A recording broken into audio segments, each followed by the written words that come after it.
नमस्कार, welcome back. China के border के ऊपर एक हमारी 20 साल से रेड लाइन थी कि हम इसे चेंज नहीं करेंगे। अजीत डोभाल जी चाइना में आते हैं।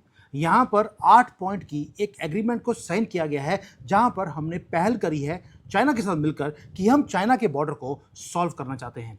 डिलिमिटेशन हमने करनी शुरू कर दी। अब ये डिलिमिटेशन क्या होती है? क्या बॉर्डर सॉल्व इतना जल्दी आसानी से हो जाएगा? डोभाल जी आए और जादू की झड़ी घुमाएं और काम हो जाएगा? इस और सेकेंडली, क्या चाइना की बातों के ऊपर आकर हम कहीं फंस तो नहीं गए? क्योंकि इंडियन मीडिया ने बोलना शुरू कर दिया, लो जी कल से शुरू हो जाएगा राहुल गंदगी, कि हमने भारत बॉर्डर जो है हमारा उसको सरेंडर कर दिया है। लेकिन हुआ क्या, क्या किया है? ये सारे मुद्दों के ऊपर डिटेल में बात करेंगे कि क्या हमने कोई गलती तो नहीं कर दी, क्या हमने बॉर्डर को सॉल्व करने में, क्या हमने इतना पुराना जो डॉक्ट्राइन था 1962 से, क्या उसे हमने तोड़ दिया?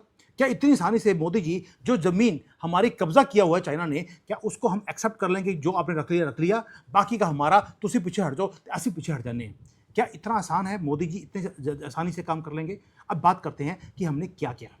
दोस्तों, 20 साल पहले भारत ने एक सिंगल अनशेकेबल रेड लाइन थी जो हमने चाइना के खिलाफ हमने ड्रॉ करी हुई थी। ये है 2005 से। हमने इसे टस से मस हम नहीं हुए।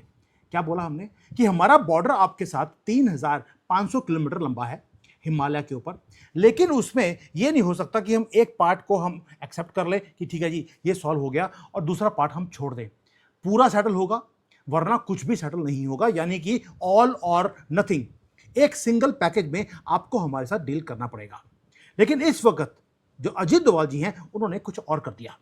क्लोज डोर्स में जो बीजिंग में मीटिंग हुई, उन्होंने ये जो पुराना हमारा डॉक्ट्राइन था उसको सिर्फ बेंड नहीं किया, उसको पूरा फाड़ कर हमने फेंक दिया। अब अजीत डोभाल जी कुछ करके आए, ये हो नहीं सकता कि भारत के अगेंस्ट कोई काम किया हो, मेरा ये मानना है। अभी बात करते हैं हमने क्या किया। हम गए वहां पर चाइना में, हाई स्टेक्स की नेगोशिएशंस किया चाइनीज जो फॉरेन मंत्री है वांग यी के साथ। हमने क्या किया, वहां पर 8 पॉइंट का एक कंसेंसस है जो हमने उनको पकड़ा दिया और उन्होंने साइन भी कर दिया है। उसके अंदर है क्या? ये जो डिप्लोमेटिक जार्गन्स हैं उसके बीच में एक फ्रेज है जिसने पाकिस्तान से लेकर अमेरिका तक सबको शॉक वेव्स भेज दिए। क्या लिखा है उसमें? 4 वर्ड्स है सिर्फ, अर्ली एंड सब्सटेंशियल हार्वेस्ट। अब ये अर्ली एंड सब्सटेंशियल हार्वेस्ट का मतलब क्या है? इसका मतलब है भारत ने ऑफिशियली एग्री कर लिया कि जो ये डिस्प्यूटेड बॉर्डर है इसे हम सभी को छोटे छोटे पीसेस में हम डिवाइड कर देते हैं, इसको डिमार्केट करते हैं पीस बाय पीस। लद्दाख से लेकर अरुणाचल प्रदेश तक पूरे बॉर्डर को हम अब स्कैन करेंगे और उसके बाद इसको डिमार्केट करेंगे। इसका मतलब क्या है? अब ये मतलब बाद में समझाऊंगा। पहला है जो डिफेंस के एनालिस्ट हैं, जो हमारा इंडियन मीडिया है, उन्होंने एक ब्रूटल क्वेश्चन पूछना शुरू कर दिया, which is brutal and simple. क्या भारत ने जो अपना कोर जियोपॉलिटिकल स्ट्रेटजी है, क्या हमने चाइना के खिलाफ उसको अबंडन कर दिया है? क्या हमने जो अपनी बॉर्डर को डिफेंड करने का काम हम कर रहे थे, क्या हम उसे छोड़ रहे हैं? और दूसरा एक और चीज़ है, क्या हमने बहुत बड़ा एक जुआ खेल दिया, वो भी चाइना के साथ? क्योंकि चाइना ने बोला यार इसको हम पीस बाय पीस सॉल्व करते हैं और हम उस झांसे में फंस गए। अब इसको अंडरस्टैंड करने के लिए कि ये क्या है, क्यों ये ट्रेमर्स पूरे दुनिया में भेज रहा है, वॉशिंगटन तो सदमे में है कि भारत और चाइना बैठकर, एक ही तो हमारा मुद्दा था, वो था बॉर्डर का। अगर हमने उसको ही सॉल्व कर दिया तो हमारा चाइना के साथ कभी युद्ध हो नहीं सकता। दोस्तों, इसलिए बोल रहा हूं कि जो गोल्डन रूल था जो हमने ही बनाया 2005 में, हमने ही उसे तोड़ दिया। अब 20 साल पहले बोला था, 21 साल है। 21 साल पहले भारत और चाइना ने एक लैंडमार्क एग्रीमेंट को साइन किया। क्या किया उसमें? हमने बोला कि ये हमारा जो एग्रीमेंट है ये गाइडिंग प्रिंसिपल बनेगा आगे जाकर। उस डॉक्यूमेंट के अंदर एक सेंट्रल पिलर था कि आप जो सेक्टर्स हैं, अगर आप एक सेक्टर को टच करेंगे, इसका मतलब है कि पूरा का पूरा बॉर्डर वो लाइव है हमारे लिए, हम लड़ाई करेंगे पूरे बॉर्डर के ऊपर। अब हुआ क्या? उसमें एक बड़ा ही सिंपल है, कुछ सेक्टर्स ऐसे हैं जहां पे चाइना और भारत के बीच में कोई लड़ाई नहीं है, लेकिन कुछ हार्ड सेक्टर्स हैं, जैसे अरुणाचल प्रदेश है, लद्दाख है, वहां पर हमारी दोनों की लड़ाई है। वो बोलता है कि एरिया मेरा है, हम बोलते हैं ये हमेशा ही हमारा था। अब हो क्या रहा है? हमने भाई बीजिंग को अलाउ ही नहीं किया कि भाई जहां पर हमारी कोई लड़ाई नहीं है, जैसे अरुणाचल है, इवन की उत्तरांचल है, वहां पर हमारी कोई लड़ाई नहीं है, इवन कि सिक्किम के पास हमारी कोई लड़ाई नहीं है। तो बीजिंग बोलता था हमेशा ही कि जहां पर हमारी लड़ाई नहीं है वहां पर आपकी हमारी मिलिट्री खड़ी करने की जरूरत नहीं है, आप इसको सॉल्व कर लीजिए, और जो बाकी का जो डेंजर जोन्स है उसको हम बाद में हम सॉल्व कर लेंगे। भारत ने 2005 में क्या बोला?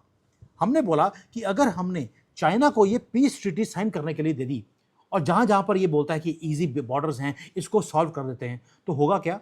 चाइना को एक जीत मिल जाएगी और हमारे पास कोई स्टेक्स ही नहीं बचेंगे, हम उनसे नेगोशिएट कर सके।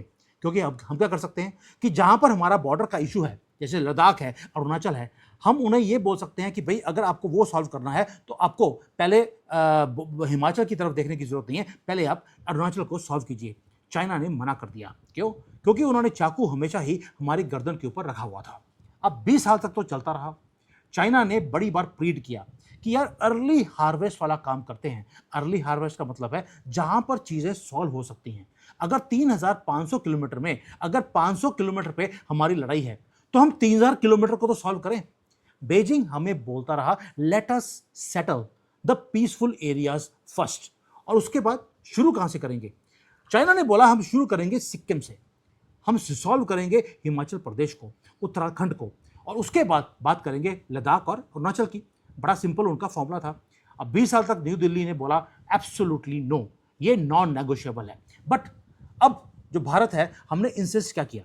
हमने इंसिस्ट किया कि जो नेगोशिएशन का फ्रेमवर्क है वो क्या होना चाहिए कि पहले आप 3500 किलोमीटर जब सॉल्व करेंगे तो उससे होगा क्या? उससे पूरा का पूरा जो स्यापा है हमारा 1962 से लेकर अब तक, वो एक बार में वो सॉल्व हो जाएगा। अजीत दोवल जी ने बोला इस तरह से ये सॉल्व नहीं हो सकता। बार बार आपको क्या बोलता हूं हमेशा, हम लोग पीओके लेके जाएंगे, मैं बाद में आता हूं चाइना के ऊपर, लेकिन हम इकट्ठा नहीं लेंगे। हम कभी 2 किलोमीटर ले लिया, कभी 5 किलोमीटर ले लिया, आहिस्ता आहिस्ता कर कर हम इस एरिया को हम अपने कब्जे में करते रहेंगे। 10 साल लग जाएंगे, कोई चक्कर नहीं है, लेकिन पीस बाय पीस हम लेते जाएंगे, क्योंकि अजीत दोवल जी का काम करने का वो स्टाइल यही है। हम करतारपुर कॉरिडोर उसको कब्जे में करेंगे, ताकि जब वो 2 किलोमीटर का एरिया आया, वहां पर आपको जिहादी मिलेंगे जो पाकिस्तानी वहां पर रहते हैं, उनको बोलेंगे बाहर निकलो, हमारी धरती को गंदा मत करो, और उसको फेंसिंग करके आहिस्ता आहिस्ता हम आगे बढ़ते जाएंगे। बड़ा ही सिंपल फॉर्मूला है अजीत दोवल जी का। वो कभी भी किसी चीज को पूरे उसमें लेके नहीं जाते, वो पीस बाय पीस वो काम करते हैं। वही काम उन्होंने चाइना के बॉर्डर के ऊपर किया। अब हो क्या रहा है, हमने वहां पर जो ये 25th round of special representatives की टॉक्स थी, अजीत दोवल जी वांगी के साथ मिले थे, 48 आवर्स की मीटिंग थी ये। उसके अंदर हमने क्या बोला, ये कोई पोलाइट डिप्लोमेटिक हैंडशेक नहीं था। हमने एक एक्टिवेट कर दिया बहुत ही पावरफुल हाईली स्पेशलाइज्ड इंजन, और वहां पर एक मैकेनिज्म को शुरू किया गया है। 2 मैकेनिज्म है, एक नहीं है। पहला है, हमने एक एक्सपर्ट के ग्रुप को वहां पर बनाया जो कि डिलिमिटेशन का काम करेगा बाउंड्री के ऊपर, और दूसरा काम होगा कि वर्किंग ग्रुप जो है वो बॉर्डर मैनेजमेंट के ऊपर काम करेगा। अब ये दोनों चीजें क्या हैं? डिलिमिटेशन और डीमार्केशन, दोनों में फर्क होता है। दोनों में फर्क क्या है दोस्तों? जो मैंडेट है वो बिल्कुल क्लियर है कि टर्म्स ऑफ रेफरेंस वो हम शुरू करेंगे अर्ली हार्वेस्ट के लिए। अर्ली हार्वेस्ट क्या है? जहां जहां पर हमारी प्रॉब्लम्स चाइना के साथ नहीं है, हम पहले उसको डिलिमिटेशन करेंगे और उसके बाद उसको डीमार्क करेंगे। अब दोनों में फर्क वो भी बताता हूं आपको क्या है। अब होता क्या है कि जो डॉक्ट्राइन हमारा जो नया अजीत दोवल जी ने डॉक्ट्राइन निकाला है, उसमें हमने बोल दिया कि ईस्टर्न साइड पर जैसे अरुणाचल है वहां पे हमें प्रॉब्लम है, वेस्टर्न साइड लद्दाख में हमें प्रॉब्लम है, लेकिन जो मिडल सेक्टर है वहां पे हमें कोई भी प्रॉब्लम नहीं है। तो अब होगा क्या? 2 डिफरेंट ग्राउंड कमांडर्स की मीटिंग पॉइंट्स हमने रख लिए। ईस्ट पे अलग से होगा, वेस्ट पे अलग से होगा, और जो मिडल वाला है वहां पे हमें कमांडर सेंटर की कोई भी जरूरत नहीं है, क्योंकि वो सेटल हम करने को तैयार हैं। अब होगा क्या? इससे एक तो जो तनख्वाह है वो कम हो जाएगी। 3500 की बजाय वो 500 किलोमीटर पे तनख्वाह रहेगी आपकी, तो आपको 3000 किलोमीटर पे पूरे पे आपको अपने बॉर्डर पे जो सिक्योरिटी है इतनी हैवी रखने की जरूरत नहीं है। दूसरा एक और है, जो नदियां हैं जैसे ब्रह्मपुत्र है, वो चाइना से शुरू होती है। वैसे चाइना से शुरू नहीं होती, वो हमारे तिब्बत से शुरू होती है। तो होगा क्या? जब हमारा वहां पर ये जो डाटा आता है कि कितना पानी वो रिलीज करने वाले हैं, वो डाटा हमें मिलना शुरू हो जाएगा। वो डाटा शेयरिंग अब दोबारा से शुरू हो जाएगी। एक और है, जो जितने भी ट्रेड के रूट्स हैं वो दोबारा से रीओपन करने की बातें शुरू हो गई। और आखिरी वो है जो हमारा सेक्रेड कैलाश मानसरोवर यात्रा है, उसको भी एक्सपेंड करने की बातें हो रही हैं। भारत से अब हम कैलाश मानसरोवर की यात्रा कर सकेंगे, दूर से दर्शन देने की जरूरत नहीं है, we can do from here. ये सारी बातें वहां पर करी गई हैं ताकि आप बॉर्डर को सॉल्व कर सकें। दोस्तों, जो टाइमिंग है बड़ी इंपॉर्टेंट होती है। शी जिनपिंग आपको मालूम है कि अगले 12-15 दिन में वो भारत में आने वाले हैं, और जो डिप्लोमेटिक मशीनरी है भारत और चाइना के बीच में, उन्होंने हाईएस्ट गियर में काम करना शुरू कर दिया। अब मैग्नीट्यूड देखिए वो क्या है। टेक्निकल गेम हमने शुरू कर दी, टेक्निकल गेम शुरू करी है मैप से, और ये बहुत बड़ा डिफरेंस है। जो मैं पहले बोला था आपको, डिलिमिटेशन और डीमार्केशन में फर्क क्या होता है। लिमिटेशन का मतलब है कि जो डिप्लोमेट्स हैं, जो जनरल्स हैं, वो एक कमरे में बैठेंगे, वो सैटेलाइट की जो डाटा है उसको लेंगे, वो मैप के ऊपर वो कोऑर्डिनेट्स को मार्क करेंगे, एक लाइन को ड्रॉ किया जाएगा कि बाउंड्री कहां पर होनी चाहिए। चाइना कुछ कंटेस्ट करेगा, कुछ हम करेंगे, उसके बाद एक समझौता हो जाएगा। यह है डिलिमिटेशन। डीमार्केशन आएगी उसके बाद, जहां पर जो सोल्जर्स हैं वो उस मैप को लेंगे, लाइन को ड्रॉ किया होगा, वहां पर जाकर वो जमीन के ऊपर वो लाइन को ड्रॉ करना शुरू करेंगे। जो फिजिकल रिज लाइंस हैं वहां पर कंक्रीट बिछाया जाएगा ताकि बाउंड्री के पिलर्स को आप डाल सके धरती के अंदर। दोस्तों, अभी हम डीमार्केशन के बारे में बात नहीं कर रहे। अभी भारत और चाइना बैठकर ऑफिशियली वो इनिशिएट कर रहे हैं डीलिमिटेशन, ताकि सैटेलाइट इमेजेस से हम पहले बाउंड्री को हम वहां पर डिलिमिट करें, एक लाइन बनाएं सैटेलाइट से मैप के ऊपर। अब ये क्या चीज है, शुरू कहां से कर रहे हैं? शुरू कर रहे हैं हम लोग सिक्किम से, जो हमारा मिडिल सेक्टर है। सिक्किम एक बहुत ही यूनिक जगह है, जो बीजिंग ऑलरेडी रिकॉग्नाइज कर चुका है। जो ब्रिटिशर्स जब यहां से निकल के गए थे, उन्होंने ऑलरेडी इसको एक्सेप्ट कर लिया था। जो बाउंड्री है वहां पर वो जनरली प्लेन है और वहां पर अनडिस्प्यूटेड है वो पेपर के ऊपर। लेकिन जब डिलिमिटेशन की जाएगी तो पता लगेगा चाइना वहां पर कौन सा गंद डालता है। दोस्तों, जो मिडिल सेक्टर है वो कवर करेगा सिक्किम, उत्तराखंड और हिमाचल प्रदेश को।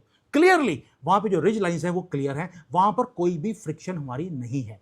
अब जब ये एरियाज आप सेटल कर देंगे पहले, तो उससे होगा क्या, जो हमारा जो एक बहुत बड़ी विक्ट्री हमें भी मिलेगी और चाइना को मिलेगी, एक पॉलिटिकल विक्ट्री जिसको आप बोल सकते हैं। इसका मतलब है हम दुनिया को एक मैसेज भेज रहे हैं कि चाइना और भारत के बीच में जो बॉर्डर का इशू है उसको हमने सॉल्व करना शुरू कर दिया। सॉल्व हुआ नहीं है, हमने सॉल्व करना शुरू कर दिया, और इकट्ठे बैठकर हम इंटरनेशनल बाउंड्रीज के ऊपर हम नेगोशिएट भी कर सकते हैं और उसको फाइनलाइज हम कर भी सकते हैं।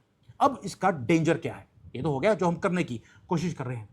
ये तो वो एरियाज हैं जो कि ऑलरेडी सेटल्ड हैं, उसको आप सेटल कर रहे हैं और वहां पर जो हल्की सी गर्मी सर्दी है वो शांत हो जाएगी। लेकिन जो दूसरे फ्रंट्स हैं उसका क्या होगा, जो कि हॉट है। दोस्तों, पूरा इंडिया चाइना का जो बॉर्डर है वो दो डिस्टिंक्ट सेक्टर्स के अंदर वो डिवाइडेड है। एक तो वो है जिसपे कोई लड़ाई नहीं है, दूसरा वेस्टर्न और ईस्टर्न सेक्टर है जहां पर हमारी लड़ाई है, जैसे लद्दाख है, अक्साई चीन है, जिसके ऊपर हमने 2 बार हमने युद्ध लड़ा। 2 बार कैसे? अक्साई चीन और लद्दाख के लिए हमने लड़ाई की 1962 में, लेकिन गलवान वैली 2020 में दूसरा युद्ध हमारा हुआ। ये वो हाई एल्टीट्यूड का डेजर्ट है जहां पर, जिसको बोलते हैं कि thousand and thousands of front line हमारे जो ट्रूप्स हैं, 1 लाख से ज़्यादा आज भी बॉर्डर के ऊपर बैठे हैं। वो यहाँ पर भी बैठे हैं और चाइना के बॉर्डर की उधर की तरफ वो भी बैठे हैं। टैंक्स हैं, आर्टिलरी है, वो सारा लॉक्ड इन प्लेस है। दोस्तों, जो हमारा अरुणाचल प्रदेश है वो पूरा का पूरा स्टेट, उसके अंदर जो लाखों लोग रहते हैं वहाँ पर, उस चाइना उसको क्या बोलता है? जांगडान, यानी कि साउथ ऑफ तिब्बत। कॉन्स्टेंटली वो बोलते हैं, कभी सिटीज़ का नाम चेंज कर दिए, कभी अरुणाचल वालों को बोलते हैं कि भाई आपको इंडिया का पासपोर्ट नहीं लेना चाहिए, आपको तो चाइना का पासपोर्ट आपको लेना चाहिए। अब यहाँ पे जो नाइटमेयर सिनेरियो है वो क्या है, जो हमारे मीडिया के अंदर आ रही है, उसका मतलब है वो क्या बोल रहे हैं कि आपने सिक्किम तो सॉल्व कर दिया, आपने मिडिल सेक्टर को सारे को सॉल्व कर दिया, उसके बाद होगा क्या? आपने कोई भी जो है चाइना से कंसेशन लिया ही नहीं। आपको अरुणाचल में या लद्दाख में आपको पहले बात करनी चाहिए थी, और जब वो सेक्टर्स लॉक हो जाएंगे उसके बाद हमारे पास भी लीवरेज मिलेगा, ताकि हम फोर्स कर सके बीजिंग को कि भाई आप जो दिपसंग का जो प्लेन्स हैं उसको छोड़ दीजिए, दिमचौक है उसको छोड़ दीजिए, और हम बोल सकते हैं उनको कि ये तवांग वैली वो भारत को बिलोंग करती है, वो भारत को ही बिलोंग करेगी। We can negotiate in this way. लेकिन जो चाइना की स्ट्रेटजी है वो हमेशा ही रहती है कि आहिस्ता आहिस्ता स्लाइस करते रहो, आहिस्ता आहिस्ता, कभी 1 किलोमीटर अंदर आगे, कभी 50 किलोमीटर अंदर आगे। तो ऐसे करते करते वो पिछले 1962 से पहले से वो लगा है भारत के अंदर आने के लिए। अब तो सुना है कई जगह पे वो 50-60 किलोमीटर अंदर आ चुका है।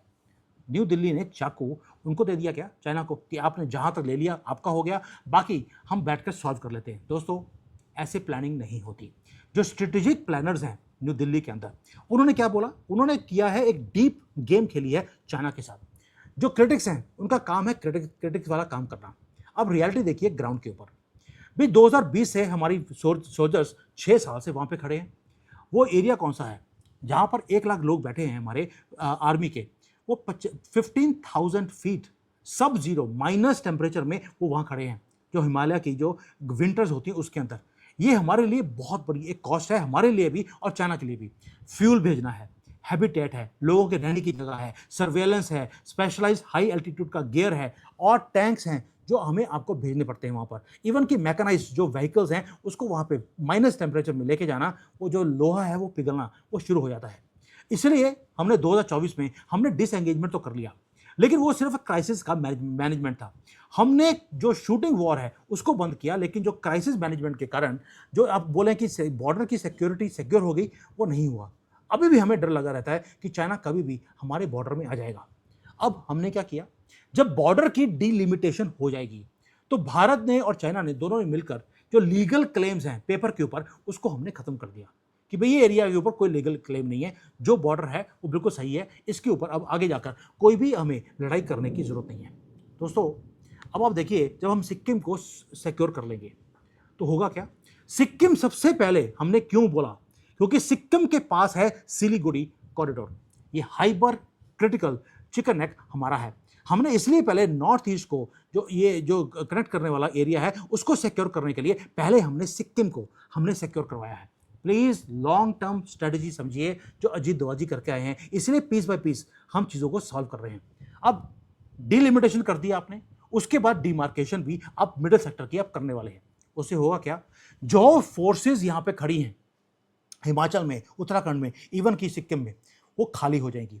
वहां पे जो सर्वेलेंस एसेट्स हैं आपने रखी हैं वो आपको रखने की जरूरत नहीं पड़ेगी। उसको अब निकालकर जहां पर आपको जरूरत पड़ेगी वहां पर आप उसको भेज सकते हैं। कहां पर, आप उसी फोर्सेस को लद्दाख में और अरुणाचल में, इवन की पाकिस्तान बॉर्डर के ऊपर आप भेज सकते हैं। यानी कि भारत ने बैक डाउन नहीं किया। हमने सिर्फ जो बैटल फील्ड है उसका साइज हमने 3500 किलोमीटर से वो सिर्फ 500 किलोमीटर तक हम लेकर आ गए, बाकी को हमने सॉल्व कर दिया। दोस्तों, इससे होगा क्या, हमारे रिसोर्सेज वो खाली होते हैं और हमने लीगली अपने बॉर्डर को फोर्टिफाई भी करना शुरू कर दिया। ये है जो हमने किया है। अब टाइमिंग देखिए, टाइमिंग बाय एक्सीलेंट जियोपॉलिटिक्स में कोई भी काम नहीं होता। जो ग्लोबल बोर्ड है आज की डेट में वो क्या है, चाइना बहुत बड़ा इकोनॉमिक एक डाउन टर्न के अंदर वो फंसा हुआ है, इसलिए चाइना ने इसको एग्री किया है आज की डेट में। आज वो मिडिल सेक्टर के लिए उसने ओके कर दिया। आहिस्ता आहिस्ता आप देखेंगे जितना हम चाइना को अपने ऊपर डिपेंडेंट करते जा रहे हैं, मैं डिपेंडेंट बोल रहा हूं क्योंकि आज 115 बिलियन डॉलर का डेफिसिट है हमारा चाइना के ऊपर। यानी कि हम चाइना को सामान कम बेचते हैं, उसका सामान ज़्यादा हमारे पास आता है। पूरे दुनिया में मेड इन चाइना को सामान कोई लेता नहीं। अमेरिका ने, यूरोप ने ऑलरेडी बंद कर दिया। हमारे कारण इनकी फैक्ट्रियाँ चल रही हैं। इस वक्त चाइना को हमारी ज़रूरत है, इसलिए इसको पीस बाय पीस हमने सॉल्व करना शुरू कर दिया। और मैंने पहले बोला आपको, डोवाल जी का सॉल्व करने का स्टाइल वो ऐसा ही है। आपको पीओके भी ऐसे ही मिलने वाला है, 2-3 किलोमीटर हर साल। अब होगा क्या, जब आप चाइना जब फंसा हुआ है, ट्रेड वॉर में फंसा हुआ है, नेवी के ऊपर प्रेशर है क्योंकि अमेरिका ने ऑलरेडी उसके नाक में दम किया हुआ है। चाइना की ज़रूरत थी वो चाइना से जो अपना टेम्परेचर है उसको थोड़ा सा नीचे करे ताकि उसके रिसोर्सेज फ्री हों, ताइवान के ऊपर वो हल्का सा कॉन्सेंट्रेट कर सके। भारत ने दूसरी तरफ से हमने क्या किया, हमने जो अपने डोमेस्टिक मैन्युफैक्चरिंग है उसको तो हमने इंक्रीज कर दिया, क्वाड की अलाइनमेंट को हमने इंक्रीज कर दिया, एक्सपैंड कर दिया। प्लस हमने जो हमारा एलएसी है, चाइना का बॉर्डर है, उसके पास अपना इंफ्रास्ट्रक्चर भी हमने जब तेजी से शुरू किया। चाइना ने ये चीज़ें कभी भी एंटिसिपेट नहीं करी थी कि हम अपनी मैन्युफैक्चरिंग खुद शुरू करेंगे, हम क्वाड को और बड़ा कर देंगे और प्लस एलएसी के ऊपर हमारी जो इंफ्रास्ट्रक्चर है इतनी स्पीड से वो बनना शुरू होगा। जब चाइना ने देखा कि वी आर सीरियस, अब चाइना ने भी इसलिए चीज़ों को सॉल्व करना शुरू कर दिया। दोस्तों, हम दोनों नहीं चाहते कि हमारा युद्ध हो। चाइना भी चाहता है कि वो अपनी कंट्री में अपनी तरक्की करे, हम भी चाहते हैं हम तरक्की करें। इसलिए 8 पॉइंट का जो कंसेंसस है वो सामने रखा गया ताकि जो ये मिलिट्री का स्टैंड ऑफ है हाई एल्टीट्यूड्स के ऊपर उसको हम कम कर सकें।